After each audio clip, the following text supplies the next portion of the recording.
Hi, everybody. Welcome to the show. It is the Radio Misfits with me, Pugs Moran. He, James Parker.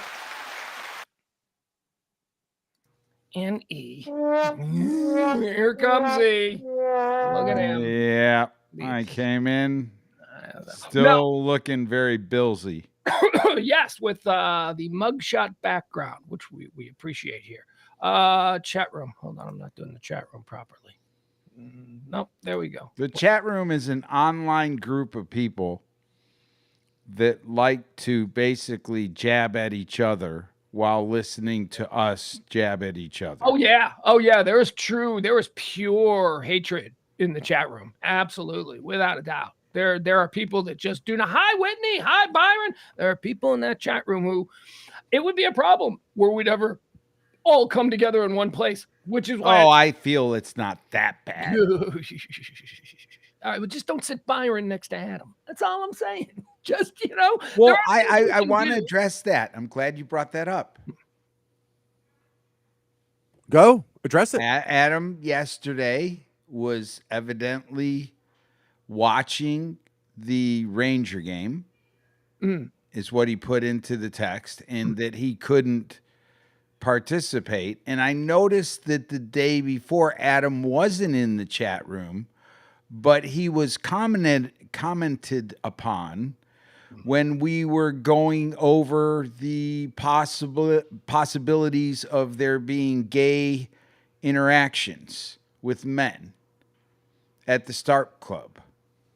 Okay. All right. The other day we were talking about the Stark Club, the legendary Dallas nightclub of the 1980s. Emil told us about his time there, and we were learning about all sorts of omnisexual exploits that may have occurred at the old Stark Club. So is he the known gay supporter in the chat room? Well, okay, first of all, gay supporter. Are you suggesting that everyone else in the chat room is anti-gay? It seemed like there were a few anti-gay comments, yes, in our chat room. Well, let me put it to you this way. There are no anti-gay comments welcomed in our chat room, and I don't believe that any of the people who have very realistic hot takes on, homosexuality and what that represents in modern society, I don't think any of them could be classified as anti-gay. I don't think there's anybody. I don't have any friends that are anti-gay. Religion is anti-gay.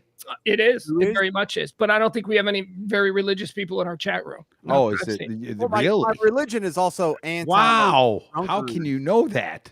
Because I know that hold on, James, how can I know that? Because I've been with these people for 2 years now, and there are no holy rollers. There are Christians, there are people who go to church and stuff, but there are no holy rollers who believe in fire and brimstone interpretations of the Bible. That means they have to hate gay people, James. Right. And it's a sin, but so is alcohol, and I have a drink right here. So I'm not condemning anybody. I'm sitting here to participate. So it doesn't make them a bad person for being gay anymore. That makes me a bad person for having a vodka and Dr. Pepper Zero with cherry, actually. Have you seen this? The Dr. Pepper Zero cherry goes great. I think it's going to be too sweet. Even if it's I'm sorry.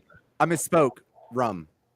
So apparently I'm not the most strict fundamentalist Christian possible. No, none of them are. Yeah. So. Except the ones nobody wants to be around, the ones that wouldn't enjoy the chat room anyway. But to answer your question, E, Adam is probably the most stridently liberal male. He is certainly the most stridently liberal male who is in our chat room. Jeff Glenn hasn't been in our chat room in a while. Jeff Glenn is another big, stridently liberal male. A lot of the women espouse a number of, progressive and liberal views, but I would say most of the guys, the regular guys, are stridently conservative in their leanings. So Adam would be the liberal dude. And no, he's not gay. Adam's got a great family. Adam's got a bunch of kids. He's got a beautiful wife, Libby, who we've known for years and years. But yeah, he is the chat room liberal, I would say. Okay. All right. Well, and Byron would want, and I think Byron and him will get into a fight. I think based on current chat room comments.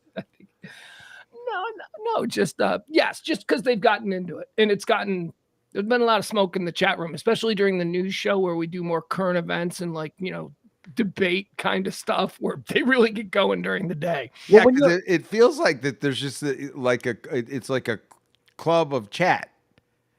Yeah. at this hour. Yeah. Like at 9 o'clock, everybody just comes and gathers online, and then we're in the midst of it. It is good. Look, I got a lot of stuff that I want to get to today. I got 2, 3, 4, 5.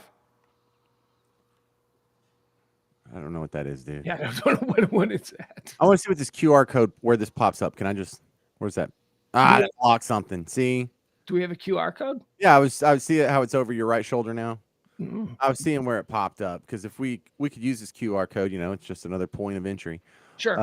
But maybe we have to change this overlay so they don't intersect. Just looking at stuff. Anyway, that's all. All right. Very good. I want to talk about a number of things. I've got a game. We have a menu. I just saw that. The QR code. Yeah, it goes, if you put your phone up to that or whatever, it'll take you to the radio. And then what comes up, like hors d'oeuvres, appetizers? No, it's radiomisfits.com for those. It takes you right in. Boom. Some of us use QR codes besides bar menus. Wow, this is sexy. All right. But it's not formatted pretty, so I'll take it off. Well, can't we move that thing to the right? We will later after Pugs does his topic. Well, I didn't really have a topic. I was just going to front sell a number of things. I've got a new game that I wanted to trot out today. I thought we don't play enough games here on this show. We should play a game. I really want to talk about the submarine. I have been just swamped with guys. We're in the final 12 hours. We're going to have dead people down there. They're going to run out of oxygen about 7 o'clock in the morning.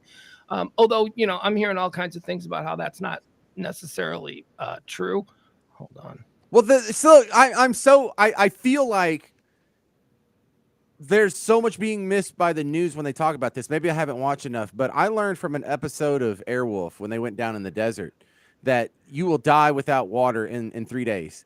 And so they're like, well, they have 96 hours of oxygen. Yeah, but they didn't bring like some Aquafina or a Deja Blue down there. They're going to dehydrate before they run out of oxygen.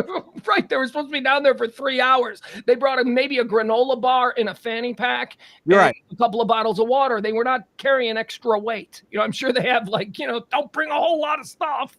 And look, I had mentioned my concern yesterday that they don't have a place to go to the bathroom, and at some point someone's going to have to drop a deuce or at least wet themselves.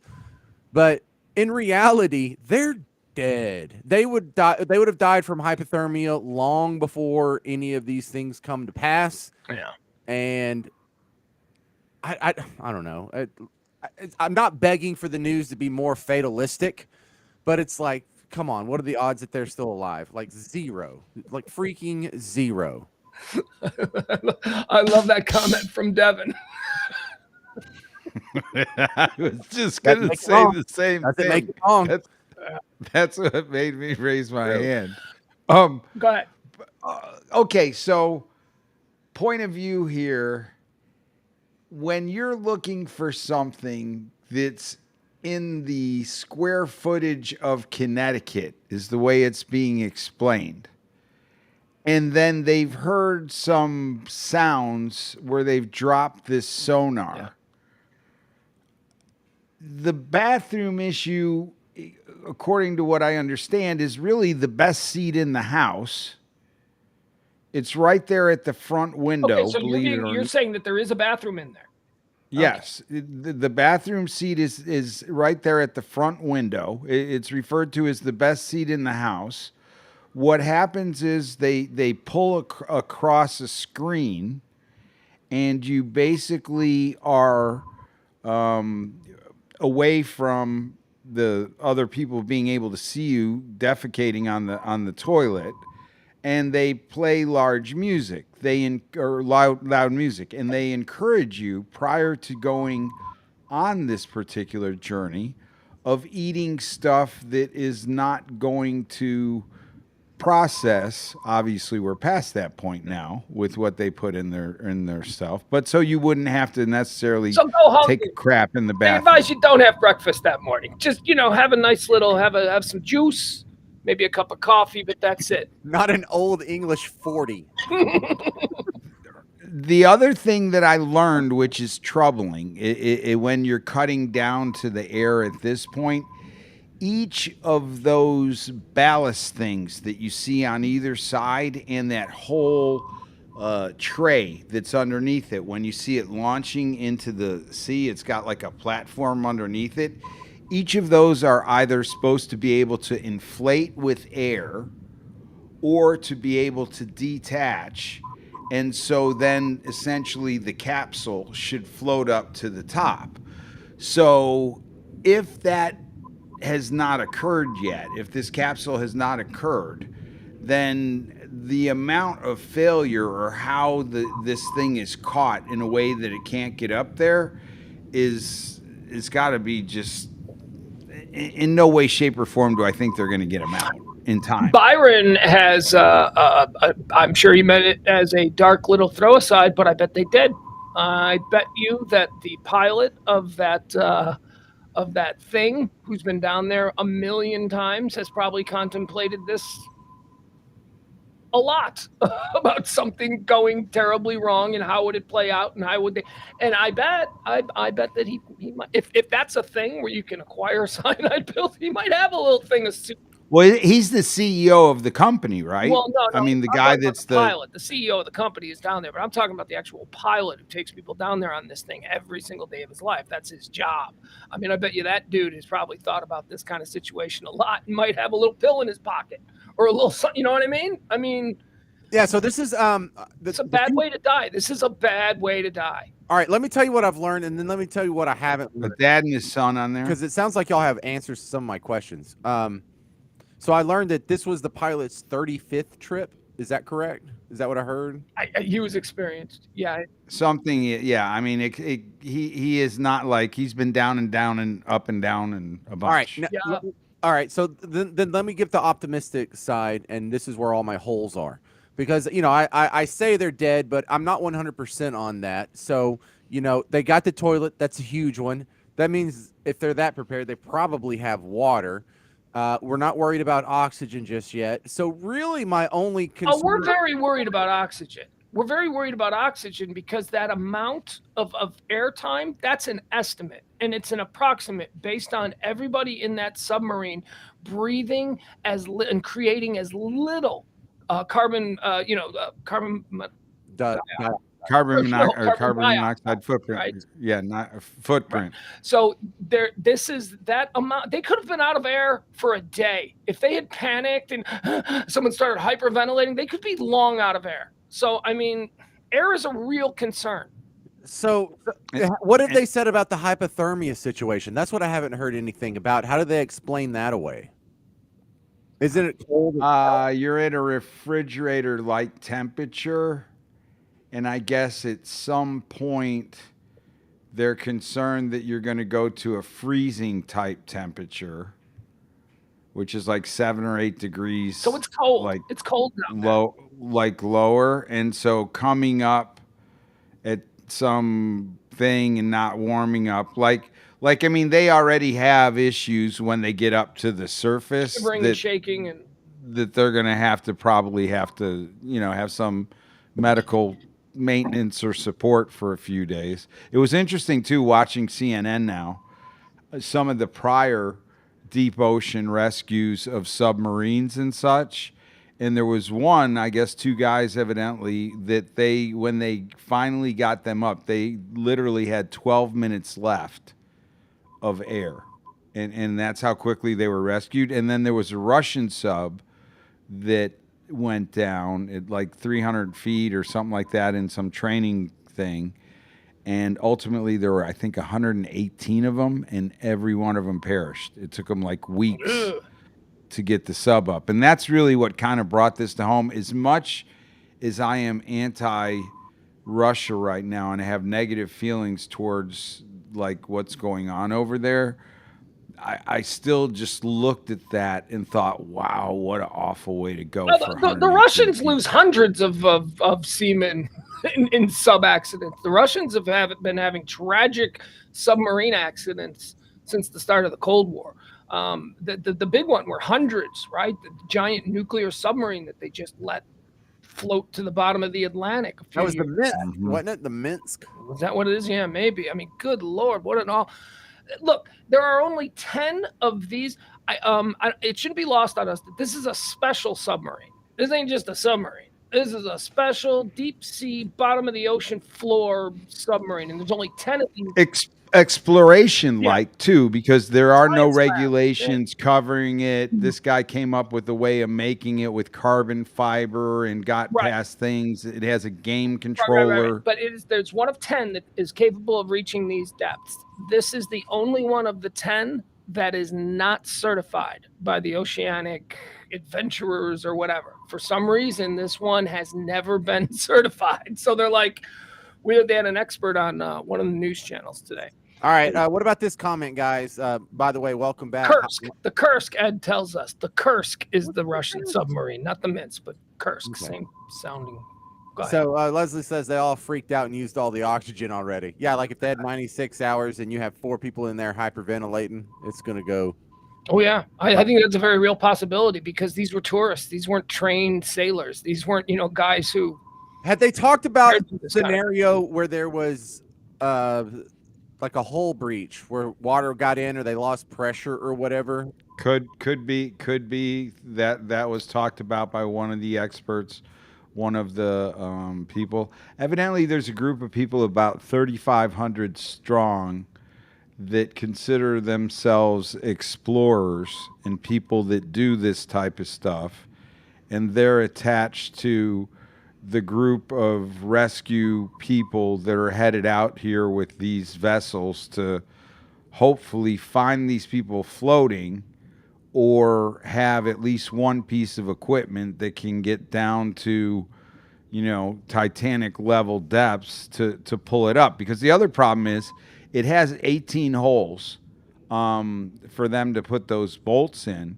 But if it comes to the top, even if it gets to the top, they're stuck in there by 17 bolts. If it is on the bottom of the ocean, as some people think it is, they think it lost power and it just sunk and it's just then they're dead. It's sitting down there at the bottom. If that's the case and they locate it, then they need to move this giant sea crane from whatever location. It's sort of centrally located right now, but they got to move it once they locate where this thing might be on the bottom. They got to move it, then they got to attach it to whatever ship it is that is going to be housing this giant crane.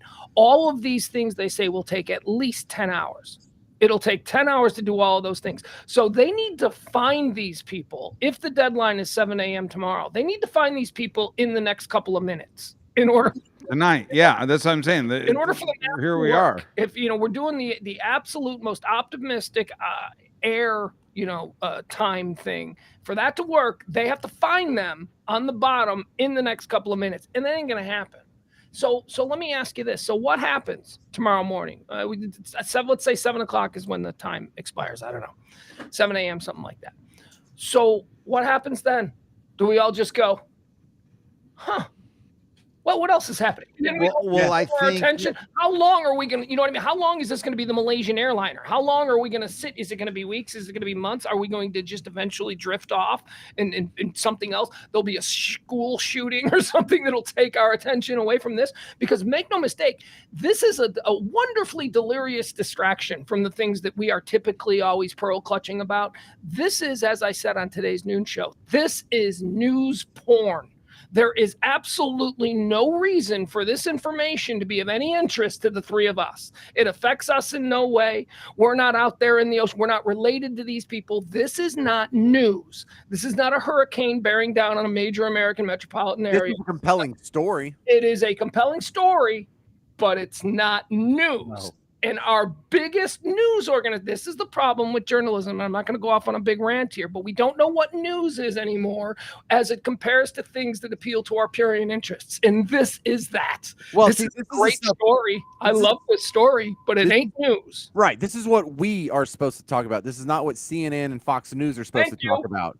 We tell fun stories that are compelling about people going through life on Earth in 2023.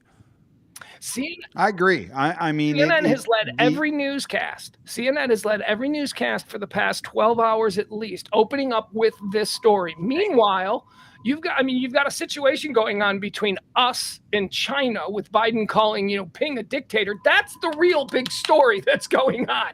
That after the Blinken visit and things were seeming okay and we were going to move past the spy satellite and all that and shooting it down, after 24 hours after that, Biden takes shots at Xi Jinping. That's the real story. But that's kind of boring, right? So this is the distraction that CNN leads with today. People we don't know, who we're never going to meet, doing something we're never going to do. None of us are ever. We are not in danger of this happening to us. This isn't a cautionary tale. This is news porn, and that's it. It's just. And I find it hard to believe that there's $250,000 worth of you that is committed to go down that deep to see that. Like what could possibly attract you there? It's why Schwarzenegger slept with his maid. He's already done everything else. Yeah, when you're bored, you're looking for interesting things to do. Like the others, there's a guy with his son. Like I wouldn't take that would be the last place I would take my kid. Cool Dad. I bet they're divorced. I bet you he's Cool Dad doing really cool over the top things that mom can never do. I bet you they're divorced. I want to address what Byron says here. Shocked that Pugs has had CNN on.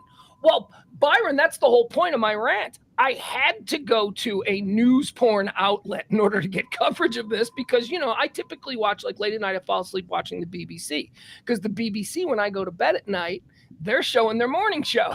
So I get to watch like Good Morning London and all that. And it's very interesting. And they're barely talking about this. And they've got one of their main guys, right? It's like their main billionaire guy is the guy that's, on this thing. And for them, it's like the fourth or fifth story.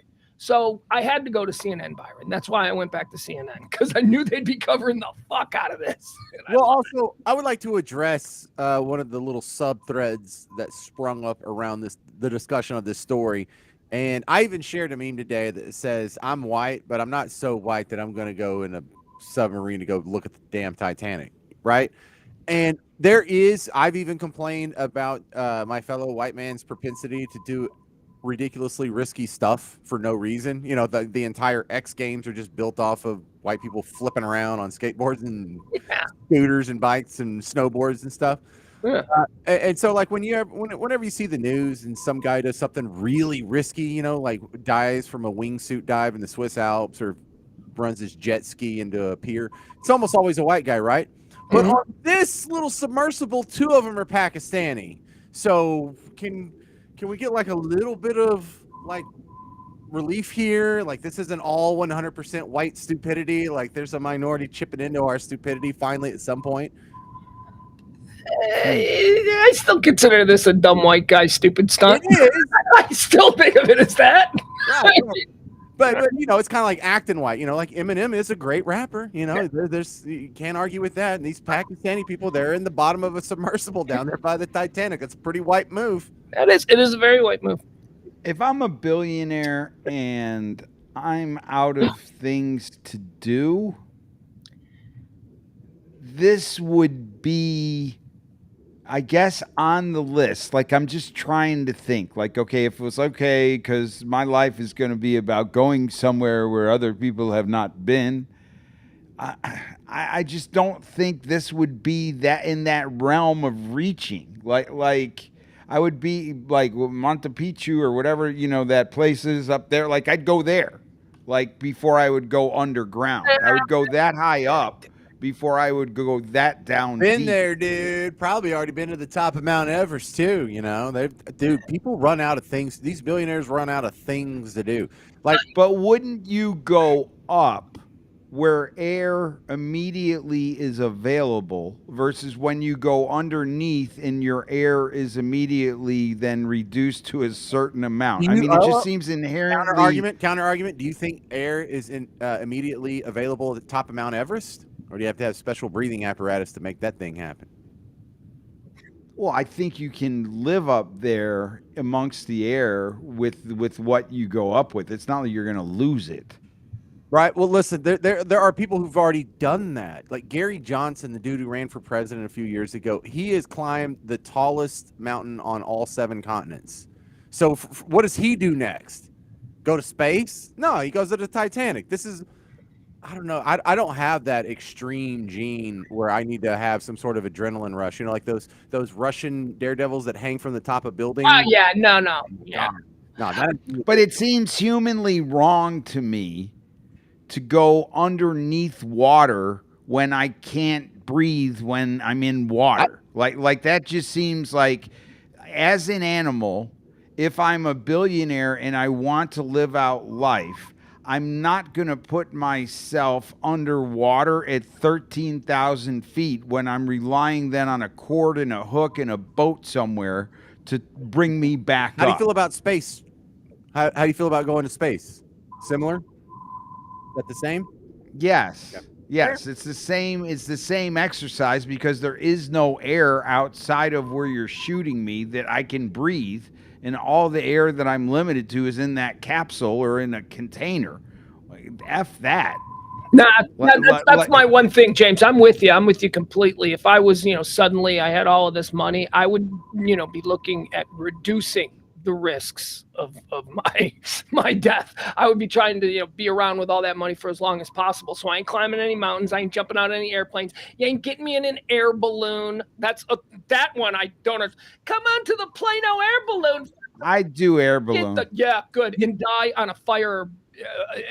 The basket catches on fire when it hits strafes a power line. No, those things crash. Are you all the time? Okay, but you wouldn't get on any private jet or just those little dinky Cessnas that sound like a lawnmower? Me? Yeah. Me? Who? I didn't say anything about airplanes. I'll get in any airplane except for something. No, I got a limit on airplanes. But I'll get in twin engine Cessnas with private pilots. I've been in those a number of times. What about helicopter? You cool with that? Flying around helicopter? Yeah, because these are professionals. These every day. These are basically like cars. So the iHeartMedia studios in New Orleans are just like 3 blocks from the Superdome. I've been in a blimp.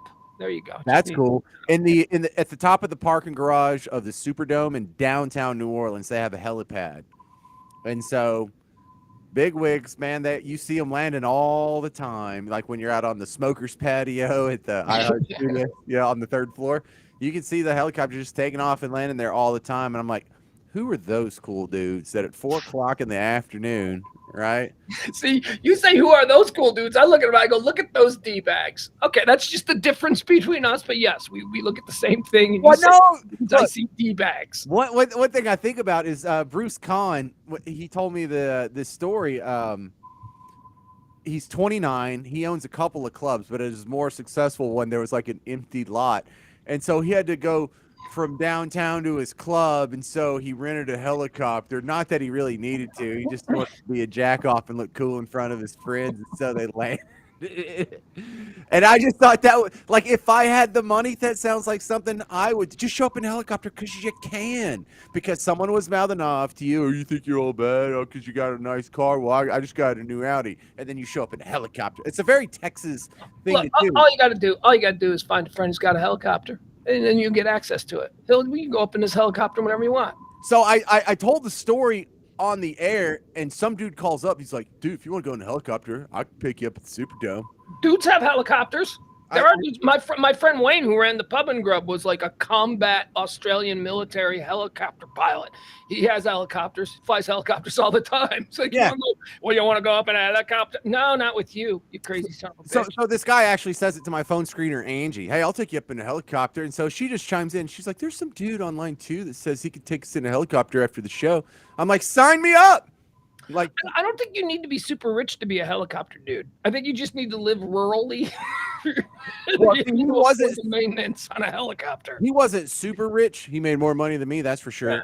He was the guy who rented the helicopter to actual rich people, and he had his pilot license. And he said he had 6 helicopters. 4 of them were flyworthy right now, and he has 4 pilots under him. But I got no problem with helicopters. I got no problem with helicopters. I got no problem with anything that is like a normal certified means of transportation. That's fine. I can do that. But I'm not going up in a hot air balloon. I'm never going to a blimp again. I'm not going to jump out of an airplane. I'm not going to fly in an airplane that's open. Like that whole thing. We're like, the door's open. You're standing in the door like you're going to jump. I ain't doing that. I don't need to do any of these stupid things. I do not have that risk thing, that need for the adrenaline burst that so many people have. I'm not an adventurer. What scares me is that I married a woman who was, and I created a child with her. And now I'm seeing my 14-year-old son. He's very adventurous. Like, he wants to do everything. Everything that I have no interest in doing, he wants to do. He wants to cliff dive in Mexico. He wants to jump out of airplanes. He wants to know. He wants a motorcycle. He wants like one of those motorcycles, a Ducati. He wants to do a Ducati. He wants to go 200 miles an hour on a Ducati at a racetrack. I don't have any of that. So I don't think he's got that in him. no, he does. He extremely does. I don't see that. I think it seems cool to be on a bike like that, but you've got to be on a bike like that to understand what 200 miles is. He has the skill for something like that, but he wants to do it. He has no fear when it comes to that stuff. He loves. I don't see him doing it. Oh, good. Good. I'm glad Uncle E sees something that Dad's quite concerned about. So thank you for that. I'm fine with it. But yeah, no, he's. Hey, look at Jen, our friend Jen, the lovely Jen. That's for you, E. Her comment right there, that is for you today because of your bizarre. I have a question about the logo placement, though, honestly. What is it? There's a clock ticking in front of it. Yeah, that's the timer of how long we've been here. Right. So maybe it's not a good placement. No, it's not. Because it's obstructed. Yeah, it's obstructed. It's not good. Maybe at the bottom. I don't know. We'll figure that out. Anyway, back to the submarine thing. So, where are we? So we don't want to do it. This is a stupid douchebaggy thing still, people, so we feel bad. Moving on. Anybody got anything else?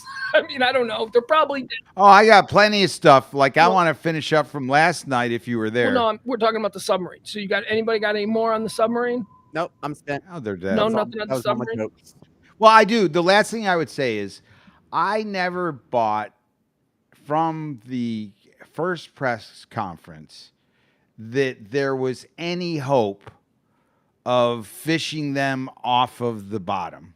The press conference to me seemed like it was almost a foregone conclusion when they said it's however many miles away, and you did the math with, okay, by the time the boat gets to the area, they would almost have to know where they're going. And when there was no knowing where they're going and them then just having to say, well, okay, we're going to try to figure it out inside this perimeter, that equation is over. The only chance they had, I think, for survival, if they were going to be honest at the time of the press conference, was to say, if this thing is popped up to the top and we can surface see it like a bobber. Short of that, if it's underground, even though we hear them, we're not going to be able to get to them. And I think that's the part at the press conference that they slow rolled, and they're still slow rolling, and they haven't really come out and said that. But somewhere, somebody's going to back into the timeline and go, okay, so at this point, this boat was where? And you had no ability to fish these people out in reality, I think is what we're going to find. Did they find that necklace thing that bitch was missing? On Titanic. Oh my God. Too soon. We don't even know what's happening with them. We don't know if it's too soon. we don't know what it is. We don't know anything. It's too soon. It's over. I do want to end with this. I did watch a whole lot of this coverage today. It's so funny when they try and spread out zero information over like a 10-hour news day. They have zero to say about this other than just mindless speculation and endlessly interviewing anybody who apparently called the CNN newsroom and said, I was supposed to be booked on that trip, and at the last minute, I didn't take my ticket, and that father and son took my ticket. Well, let's put you on with Anderson Cooper or whatever. I'm seriously, everybody who was even there, I saw that was a real thing. A guy who claims that he was supposed to be on it. What does he have to add to this story? Nothing at all. But he chewed up a good 7 minutes of airtime going, I had something come up and I couldn't make it. That's it. I mean, I think they did a very good job. Did you see this guy? Were you watching? Yes, Okay. I think they did a very good job of describing the sub and what it was like and how it was constructed and this, that, and the other. Right. That guy did a good job of that, but so did every other expert they've had. But there was the one that I thought was, yeah, but there was, and they did get repetitive, but I don't know if you caught this one. There was the one where they brought the guy on and he had made a decision early on before they started taking passengers to film this particular sub doing its like initial kind of thought process mission. And so they went out with him on a test go down. And when they were going down, they had things not working right and this, that, and the other. And so mind you, this is a show that's on TV that's coming to do something on this early on in the process. And they asked him, they said, well, you know, why did you ultimately decide not to air that particular segment? And he said, well, honestly, he said, we made a decision not to do that because it did not seem, and this was like a year ago, 18 months ago, it did not seem at that particular point in time that this particular vessel was ready to carry people due to the malfunctions of a lot of these different pieces of equipment that were going on. And so nicely, other people kind of have not really said anything negative about this particular piece of equipment other than it didn't have to go through a bunch of the regulations that government regulations do, because he had come up with some way to bypass that and carbon fiber and construction, yada, yada. But yeah, I think we're going to find out that this particular sub company cut some corners. Every company in every field doing everything all the time does that. And when something bad goes on, we inevitably find out that there was something they could have done differently. Then somebody said, come on, we knew this. But there were a lot of people that were supportive of $250K per seat. $250,000 per seat on this tourist submarine, and they're cutting corners. Well, but what they said was it wasn't, yes, the part of the reason for the design was to make money, but there was also some advantages because this was the largest kind of explorer sub that could go down to that depth, and some of the previous vessels that had been approved were very small, tight, and claustrophobic. Now, what the hell you need to do in there? That goes back to what I was saying at the very beginning here when I said that it was of the 10 vessels that are able to reach this depth, this is the only one that hasn't been certified. And that was part of the story as to why were they slow rolling their certification? Why were they missed 2 appointments to have their thing certified? They didn't show up for it. So what did they know? You're right. We're going to find out all of this stuff. But my favorite guy, my absolute, and I know we were going to move on, my favorite guy, and I don't know if you saw him, he was on CNN. James, they found like America's foremost maritime historian. He's like this old crotchety dude from like Cape Cod, Massachusetts. His name's like Barnacle Bob. He's just like, and then, and so he's the expert on this. And they brought him on to sort of put this into context of American maritime disasters and tragedies and all that kind of stuff. And he was the best guy. He didn't give a shit. He called this, she said, so where does this rate? And he goes, not at all. This is just a submarine with a couple of missing people. We've had boats overturned with hundreds of women and children on them. I mean, this is just... Yeah, there was actually a boat that overturned outside of Cambodia yesterday, No, but he was even in America.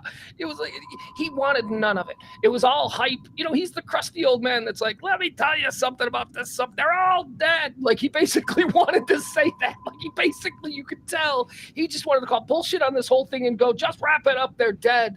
That's what's happening. He was great. He was my favorite. He was America's maritime historian or something like that. Some dude out of Boston.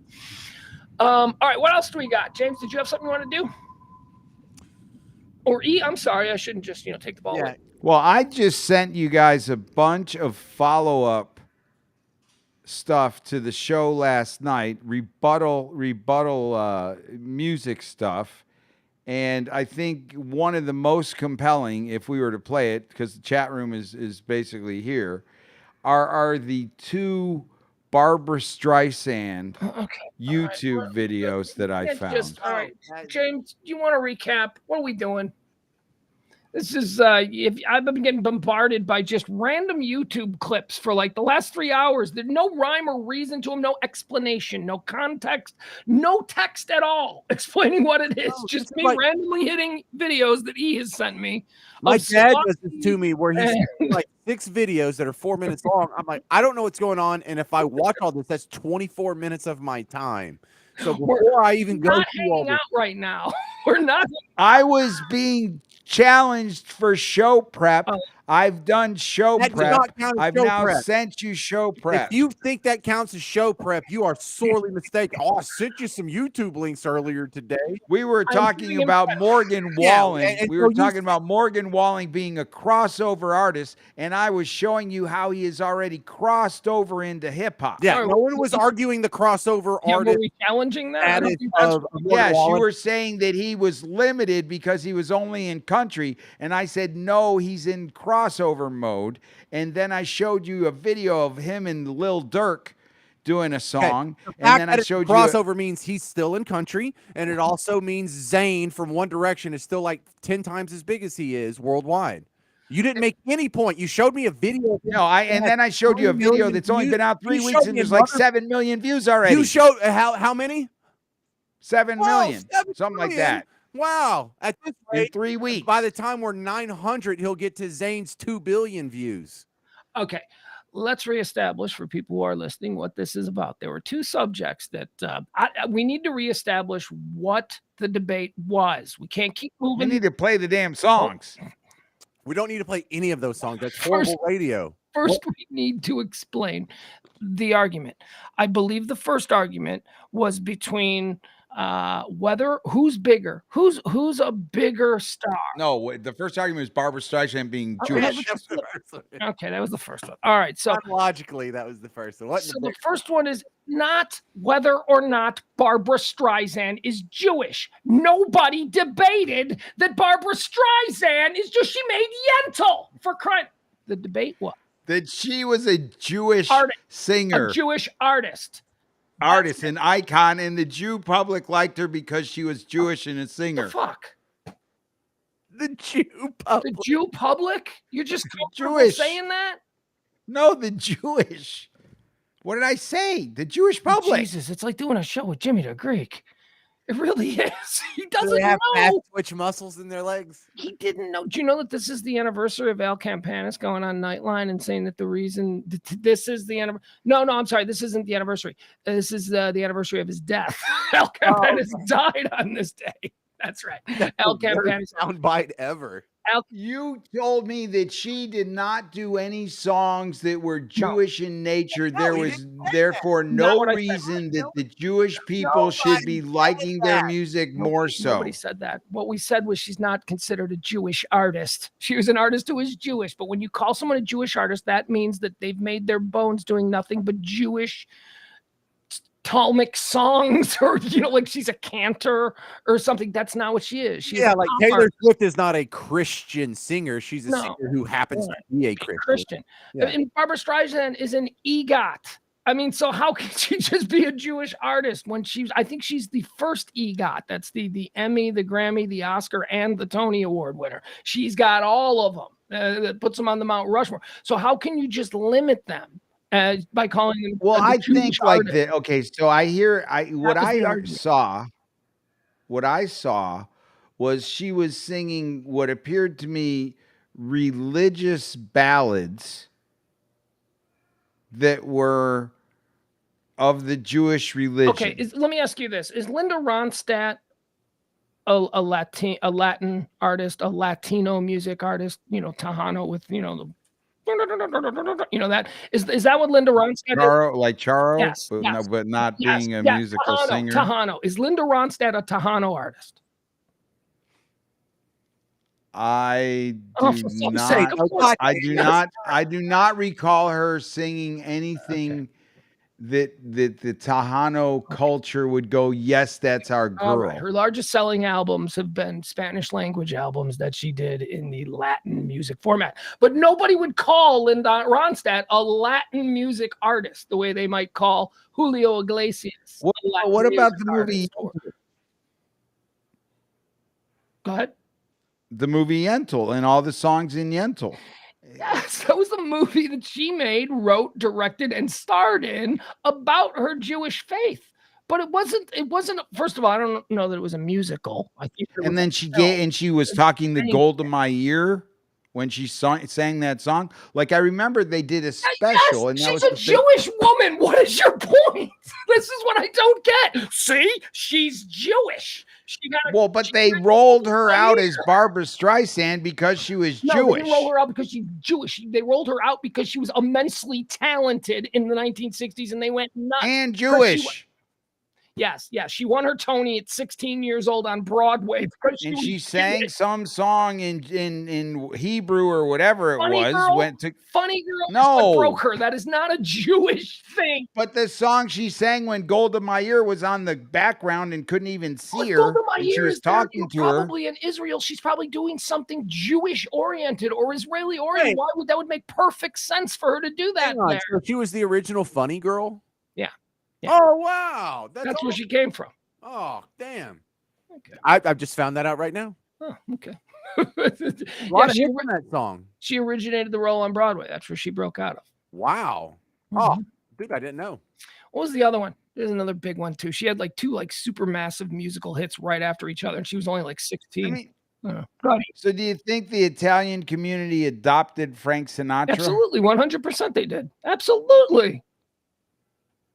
So, but it's not like that the Jewish community adopted Barbara Streisand the same way. Of course they did. Nobody ever said they did. Of course they did. She's a Jewish woman. She's a hero to the Jewish people. As a matter of fact, I said that's why her tickets sell out, because there's a lot of, as Howard Stern calls them, yentas in Long Island that will pay any price to see Barbara in Madison Square Garden. Yeah. Wait, so her version of "Don't Rain on My Parade" is the original? I guess I don't even know if she's original. I thought it was like a classic musical and there's a Barbara Streisand cover of this. It'd be like if she did "Summer Lovin'" from Grease or something. I don't know shit about Funny Girl. I know that's where Barbara Streisand came out in the 60s. I don't know if that was in Broadway in the 30s. I don't know if, Ginger Rogers. Yesterday, I was telling you because I was late to the game. I know Barbara Streisand only as a movie star. I didn't see her doing any Tony Award stuff or cutting any albums or in the pop charts. I never saw that. So I'm learning that after the fact. Well, did you know she was Jewish? Yeah, I didn't know she was Jewish till I was like 25 or 30. Until you started. I don't think a lot of people in Texas knew a lot of Jewish people, as many people in New York and Chicago would know. No, Jewish not people. at all. It's about population. Zero in Tyler. There's zero. I don't want to say zero, literally zero, but there's, statistically speaking, the margin of error is within zero. Like I didn't knowingly meet a Jewish person until I was in college. And I didn't even know she was a Jewish person until I went to her house. I was like, hey, what are y'all doing for Christmas? And they're like, nothing. What? So I didn't know. I was an idiot. I didn't know that. Yeah. I didn't even know there was a Jewish look until I was in my 20s. Because someone said, well, but I thought you're not allowed to admit that there is a look now. Well, I thought yesterday you guys were getting on me because I said he looks Jewish. I didn't even hear that trope until I was in my 20s. How is it a trope? Well, it may or may not be a trope, but I'm just saying, for purposes of the way we're presenting today, let's just assume it's a trope. It's a trope. Okay, that's how I would describe it. Well, I don't see, because if I don't put a little gray area in it, then Emil's going to try and nail me down on whether or not Jewish people have specific phenotypes that make them more identifiable. Because he's at this point just arguing to argue, because we don't know. I'm not arguing to argue. I know. And he also sends me random links to videos that I don't want to spend my time watching with no explanation. Show prep, James. Yeah, that's not show prep. All right, stop it. I appreciated it. I watched them all. I enjoyed them, and I'm going to tell you. And what I was showing with my collection of music that I was showing. Hold on. Let me drive this. You get the floor next. So let's just move on from Barbara Streisand. Barbara Streisand is an artist, and yes, of course she's Jewish, and yes, of course Jewish people love her, but she is not a Jewish artist. No one would say, "Hey, remember that Jewish artist Barbara Streisand?" They would say Barbara Streisand. All right, second argument. The second argument concerned Morgan Wallen and who? Zayn, the dude from One Direction. Yeah. Okay. Now, and I would say Wallen. Well, Wallen, yeah, whatever. I don't even Zayn. Am I saying Zayn right? I don't know. What's I probably know far more about Morgan Wallen than Zayn, because I actually watched The Voice. So I go back with him before he was even famous. So what is the argument there between Zayn and Morgan Wallen? Well, I'm thinking that a guy like Morgan Wallen is doing more to put away racism than what we accused him of yesterday. This isn't even remotely what I'm trying to establish what we're bringing back from yesterday. Then we can go. So I'm bringing that back. So I'm bringing that back from yesterday. But what was the debate? So I'm showing that this guy that's a country singer that has a voice, other artists are figuring out how they can put him in a rap song, and so he's crossing over. All I wanted you to say was, well, we were arguing whether or not Zayn from One Direction was bigger than Morgan Wallen. That's really all we need now. I'm betting that he is going to be bigger than Zayn, and currently is, and Zayn is not doing as good. That's what I'm saying. So that was the argument, because he has a number of if you take his grouping of all the things that he has out and you count those views, he's spread right now in so many different songs with so many different artists. It's crazy. Right. And as we established last night, Zayn has 2 billion views on one video alone. So let's talk from One Direction. No, that was his solo, his first solo. You're not even paying attention. That was his first solo. Yes, but he broke from there and went backwards. Moving the goalposts. That's what this is. No, I've been saying all along, where he started from, his career has went in reverse. But that's not what you argued. What you argued was who's bigger. And we're arguing about why Zayn is bigger. You're admitting that yes, he has much more interest, but here's why. That's moving the goalpost. The goalpost for you was Morgan Wallen's bigger. Well, we proved that's not right. That was not. I was saying single artist to single artist. This guy, Morgan Wallen, started out as a single artist. This Zayn guy started out in One Direction. He then decided he wanted to become a single artist. And I was saying the value in my mind was higher on Morgan Wallen than that of Zayn. And in time, I would take his stock thing where you're saying you were giving values to stock, and that's where we couldn't figure out how to value singers, because you said they didn't do that. They only did that to actors. All right. So up on the screen now, if you go to YouTube and you go to the One Direction channel and you go to their uploaded videos and you sort it by most popular, the most watched One Direction video has 1.4 billion views.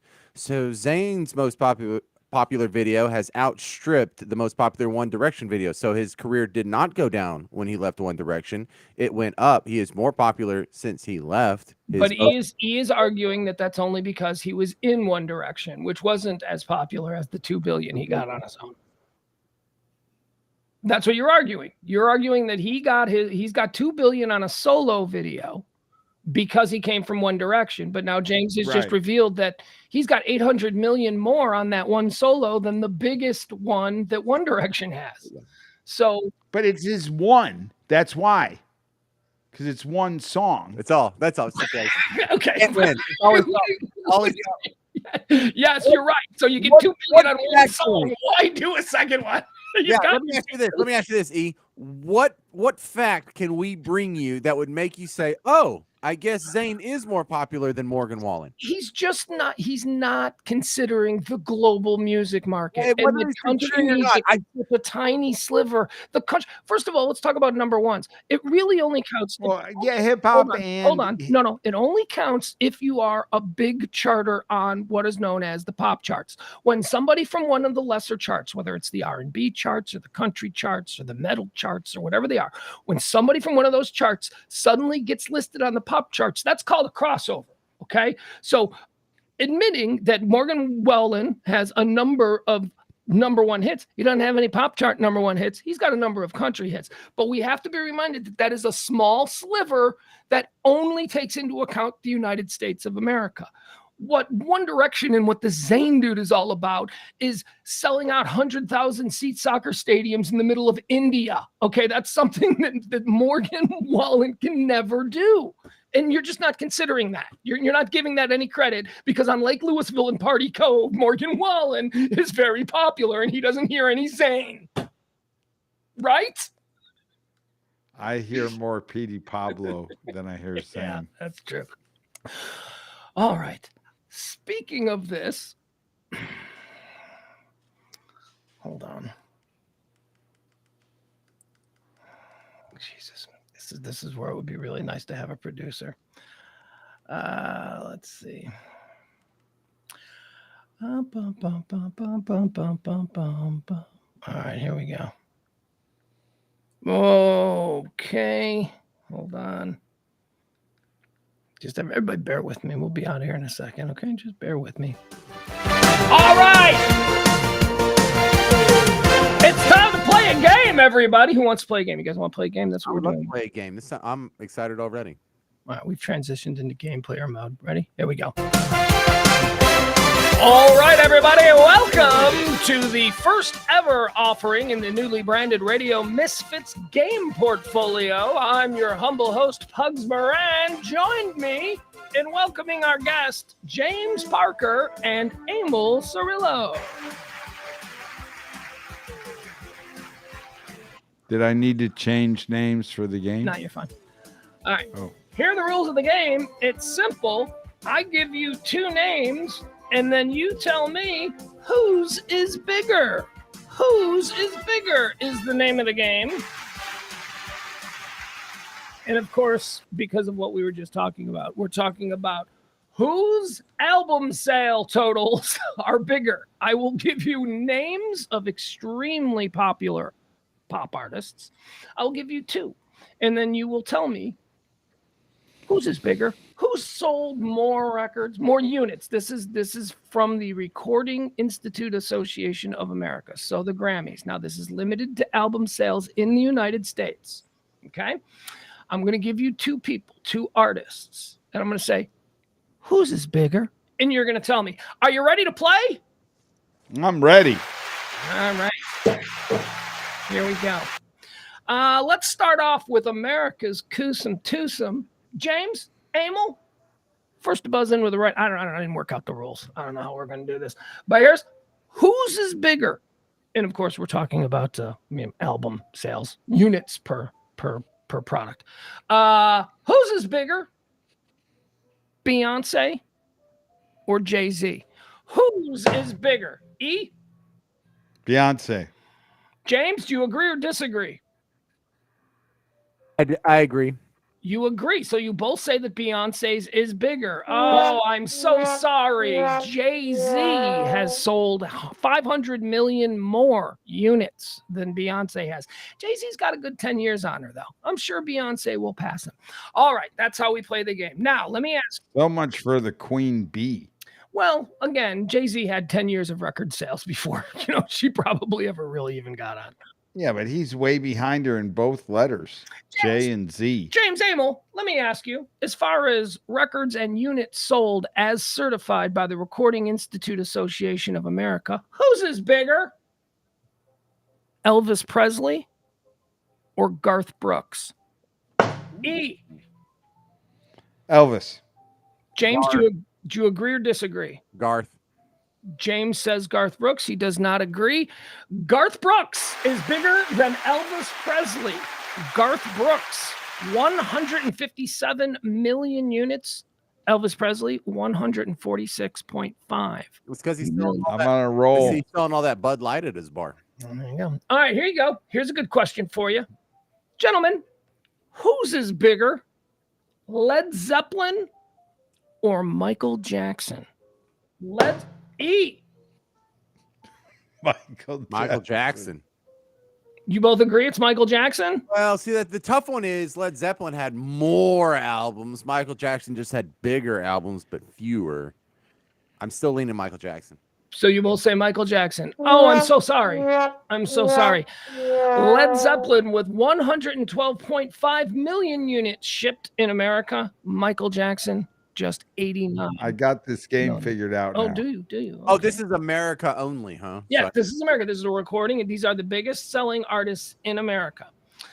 Who's bigger? Whitney Houston or Van Halen? Whitney Houston or Van Halen? E. Van Halen. Whitney Houston. Bodyguard contract alone. So you disagree. So you're playing as a team. The guy who goes second. I don't know how this game works. It's Whitney Houston. Whitney Houston is bigger than Van Halen.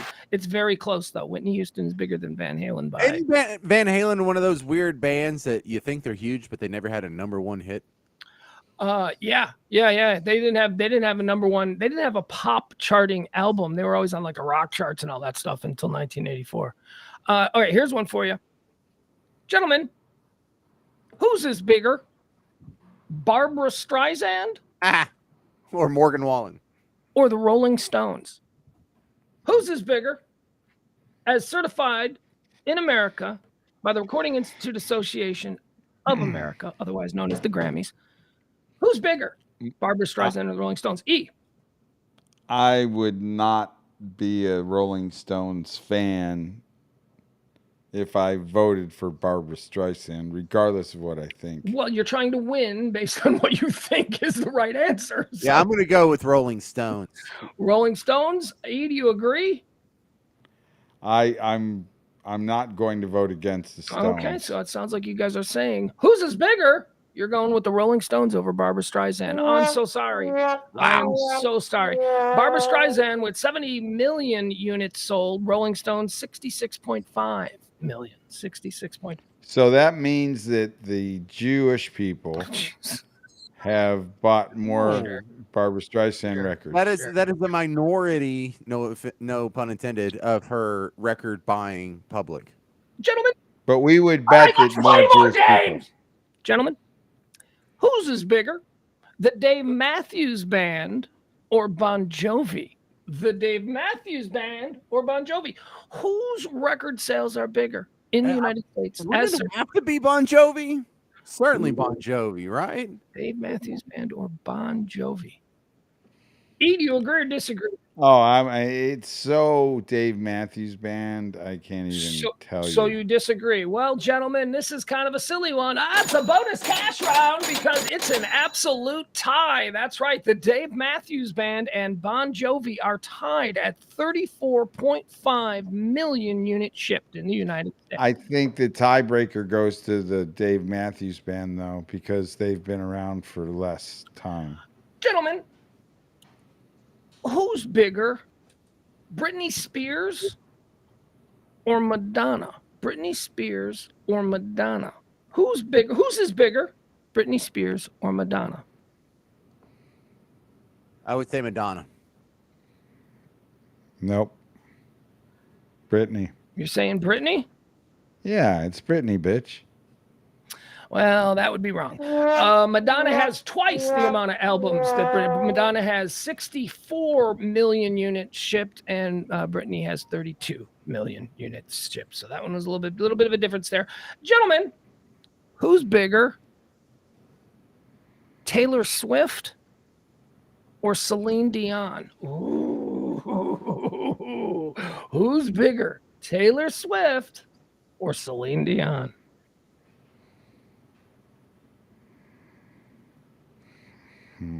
James? I'll go first. Taylor Swift. James says Taylor Swift. E, do you agree? Taylor Swift hers is much bigger than Celine Dion's. I would say not this time, Taylor. You're going with Celine Dion. I am. Oh, you would be right. Celine Dion has 53 million units shipped. Taylor Swift, 51. Oh, that's so close. Soccer moms, baby. Don't underestimate soccer moms. They've made Bette Midler, Cher, Barbara Streisand. They've made all of these women very big for decades. All right, let's do one more. Okay, well, let me find a fun. Let me find like a random one, like because these are all pretty big names. Let me find some guys that are just sort of like Midland bands, that you really got to think about here. All right, here's a good one, gentlemen. Who's bigger, Barry Manilow or Michael Bolton? Barry Manilow or Michael Bolton? Who has sold more units? Whose is bigger, Barry Manilow or Michael Bolton? I think both are interesting. And Barry Manilow is bigger. Barry Manilow is who E says is bigger. The question is, whose is bigger, Barry Manilow or Michael Bolton? E said Barry Manilow. Do you agree, James? I'm going to go Michael Bolton. You would be right, James. Michael Bolton has sold 28 million units in the United States of America versus 27.5 million for Barry Manilow. All right, let's end it with this one. Gentlemen, who's bigger, Kanye West or John Mellencamp? Kanye West or John Mellencamp? I hope for just the future of humanity and our survival as a species that it's Kanye West. E, do you agree or disagree? Who's bigger, Kanye West or John Mellencamp? I would think just because John Mellencamp is paired up against Conway. Or Kanye, yeah. Kanye, not Conway Twitty. Either way, Grandpa. I'm wrong. Either way, I'm wrong. I'm voting with John Mellencamp. John Mellencamp is right. John Mellencamp in the United States has moved. I started to figure game out, Pugs. He has, now you can. He has moved 30.5 million units, and Kanye West has moved 27.5 million. So there you have it. All right, let's do one more fun one. Wait. Is it? Wait. Do I want to do that? Who's bigger, gentlemen? I can't stop. I want to keep going. Who's bigger, Rihanna or Janet Jackson? Ooh. Janet Jackson. Ooh, who's bigger, Rihanna or Janet Jackson? Rihanna. Janet Jackson. You think Rihanna? So you're both. Well, guess what, guys? It doesn't matter. There another tie, a statistical tie. Rihanna and Janet Jackson both at 26.1 million units sold. It's a three-way tie. Do you know who Rihanna and Janet Jackson are tied with at the amount of records sold? Vanilla Ice. Rush. Rush, my favorite Canadian rock band of all time. Rush has sold as many units in America as Rihanna and Janet Jackson. Now, the weird thing about this list is how many of these artists who are the best sellers of all time don't have a #1 hit. Yeah, that's always a fun list. Artists Led Zeppelin never had a #1 hit. Right. Yeah, the Beach Boys never had a #1 hit. Actually, the Beach Boys had a #1 hit, but they had to wait 40 years for it. Their first #1 hit was Kokomo. Yeah. Right. Yeah, that's how many albums did Bruce Springsteen sell? Because that's one of his big deals, is he's never had a #1 hit. Yeah, he's never had it. No, Born in the USA was #1 for weeks on end. Yeah. Well, no. His album was. He hadn't had a #1 single. I think Born in the USA. I'm looking at a list over here, and it's listed on 2 lists. Yeah, that's probably true. Anyway, I want to move on because I got one more good one that I want to go. Whose is bigger, gentlemen? The much maligned Creed or the much maligned Nickelback? Oh, what a great one. Can't both of them lose. Or Nickelback? Wow. I would have to say Nickelback. Nickelback's bigger than Creed. Nickelback is bigger than Creed, according to James. E, what do you think? Whose is bigger, Nickelback or Creed? I would think you couldn't even get close to Nickelback if you were Creed. So that's why I'm going to choose Creed. E would choose correctly. Creed has sold 25 million units in the United States, whereas Nickelback has only sold 24 million units here in the United States. And that dude quit early. Gentlemen, one more. I would do one more because these are two completely opposite type of groups. Who's bigger? Whose is bigger? E, James, Motley Crue or the Carpenters? Motley Crue or the Carpenters? Who are bigger? Whose is bigger? Who has sold more albums in the United States as certified by the Recording Institute Association of America? James, E, who's bigger? Motley Crue or the Carpenters? This is easy. The Carpenters. Probably the Carpenters. Oh no, of course not. Motley Crue. Motley Crue has sold 25. He changed his logic there. You He think you just can throwing figure in me the, out, bitch? yeah, playing that was the first 3D time. trumpet First sax. time you threw a fastball instead of a curve. Doing. Motley Crue had 25 million albums sold, whereas the Carpenters have 24.5. Yeah. Leslie's on a winning streak, just like I was a minute ago. Hold on. I want to try one more. Oh, okay. Here's one we mentioned. Who's bigger, Linda Ronstadt or Adele? Linda Ronstadt or Adele? Who's bigger? What, are we counting all of her Mexican albums? Well, albums sold in America. If it was sold in America, it didn't matter what the song sounded like. Yeah, good point. I'm going to go with in America. Adele. Adele. James says that Adele's is bigger. Adele versus Linda Ronstadt. Whose is bigger? I would say Linda Ronstadt. You would be right. Linda Ronstadt, 30 million units sold. Adele has only sold 25 million units. Fun fact, Linda Ronstadt is tied with Beyonce. Linda Ronstadt is currently tied with Beyonce in the American female artists list of people who have. Gentlemen, whose is bigger, R. Kelly or Willie Nelson? R. Kelly or Willie Nelson? James, E. First of all, I'd like to stop down here. And this segment, extended segment, is brought to you by Sacred Oils, since Willie Nelson is included in this answer. Mm-hmm. And I'm going to go with the homegrown Willie Nelson. Willie Nelson. The question, whose is bigger, as certified by the Recording Institute of Association of America? Who has sold more records? Whose is bigger, R. Kelly or Willie Nelson? James? R. Kelly. R. Kelly. R. Kelly. You say R. Kelly. You would be correct. No, you would be correct. R. Kelly has sold 32 million records. Willie Nelson, 31.5. Will your love for Chicago ever cease? Yes, that's it. I went out and bought all those records. Dude, you are you had to pick a Chicago guy to beat a Texas guy. You are overweighting country music because you listen to it. Right. If you go to Los Angeles or Seattle or New York or Boston, they're not listening to it. This man pees on people. Chicago didn't even have a country music station until like 1999. And now we've got two, but it's, well, what kind of group are we if we're buying records of a guy who openly pees on people more than a guy who smokes weed? I don't know. I've never bought an R. Kelly. The direction of this country, you're right. All right, let's do another. Let's do another country versus. Okay, here you go, gentlemen. Whose is bigger, Tupac Shakur or Bob Dylan?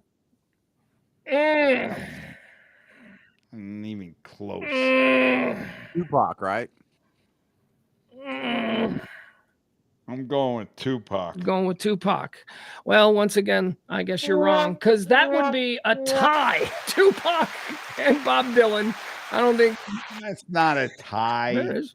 According to the recording, the tiebreaker should be if you had a shorter career, you win. Well, no, I think the tiebreaker ultimately is albums sold globally, and Well, but if you're why would that be globally?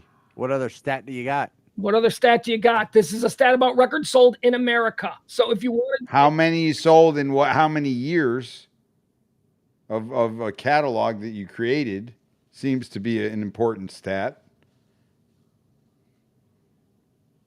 All right. Thank you all for coming. This has been the first edition of, I don't know who won. Were you guys keep, was there I was awful. You were awful. He was awful. All right. That's been episode 1 of Whose is Bigger? We'll play this with a whole bunch of things. We can do this with celebrities' net worth. We can do this with any number of things. Whose is bigger? I promise it's going to be a regular game here on this show. James, you got anything you want to say in closing? We better not do that with wieners because that would be inappropriate for some of our viewers. Why is it got to be wieners? It could be holes. Yes, bigger. Yeah, this is another no-go zone. Thank you very much. Absolutely right. He's not wrong in that. All right. Florida stories. You want to tell people about that? Yeah, it's actually amazing. Go wherever you're downloading podcasts or listening to podcasts, find Florida stories. Emil, what's the ballpark on when the harvest party is going to be in Tulsa? Because I'm trying to free up a weekend. Oh yeah, I, he's already. I'm thinking August. It'll be in Like, August. I got to go to New Orleans August, and I just don't want that to overlap. So I'm gonna try and work that out with you. Hold on, just Yeah, we're gonna try to figure it out. August is what I'm just because I thinking. can't let this go by. Leslie says all my school bus drivers listen to country radio stations, and I went to school in the 70s in Chicago. Yes, they listened to WMAQ AM. That was the only country music station in Chicago for about 70 years. It was on the AM dial. I misspoke. The first FM country music station wasn't until the late 90s in Chicago. But yes, WMAQ, Q Country, AM 670, which is now the Score, was a country station throughout the 70s and 80s. You're right. I love the camel toe topic for who's bigger. Yeah, but where do I see Later. the game? James has had it with you. James is done with you. Look at what you've done. He didn't even want to respond to that.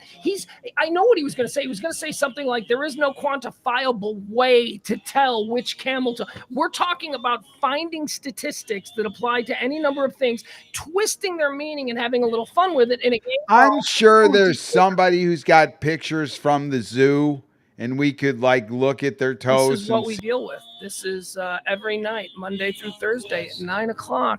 Radio Misfits presents us, the Radio Misfits. Me, Pugs Moran, he, James Parker. That other guy was E. We'll see you. We're done. We'll come back tomorrow, Thursday night, final show of the week. We appreciate y'all being with us. I'll see you tomorrow at noon if you're so inclined. I do a noon show, hot topics, current events, headlines, trends, whatever it is. I try and tell you a little something about it every day at noon, right here on the Radio Misfits podcast platform and live streaming experience. Yeah, that's right. We're doing live streaming now. Love you guys. Be good to each other. Bye. Down the road I'll travel, far from the comfort nest. I am on a never-ending quest. I am on a never-ending quest.